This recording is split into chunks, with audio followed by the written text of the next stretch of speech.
Hi, this is Sara Rauch, and I recently taught a class about dialogue at Pioneer Valley Writers Workshop. One of the things I hear a lot from students when it comes to dialogue is the question, how do I know what to put in my dialogue? It can definitely be a daunting task. The main advice I give when it comes to figuring out what your characters are saying is, listen to them. Dialogue is always related to character, and anything that affects your character will affect your dialogue. Part of the process is tapping into your intuition about who your characters are and where they are in the world and in their lives.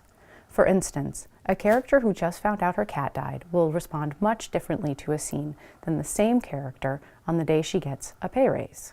A character forced to give a speech in front of a group of people will sound much different than the same character talking to her best friend in a cafe.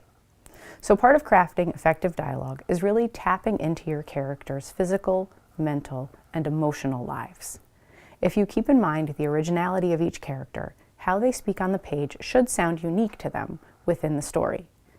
Giving each character a particular voice also helps to reduce the number of dialogue tags within a story. A dialogue tag is he said or she said, and can especially help with reducing the use of adverbs and action verbs within those tags. Rather than say, she exclaimed noisily, the words a character says should exclaim noisily. And don't forget, gestures are part of dialogue and can often convey meanings that words cannot. Dialogue aims to allow characters to speak and fully inhabit the scene, and it's a great way of showing things within a story, so it's best to only capture the pertinent bits of a conversation on the page. Dialogue should never replicate day-to-day conversations. Toss your hellos, goodbyes, I knows, okays.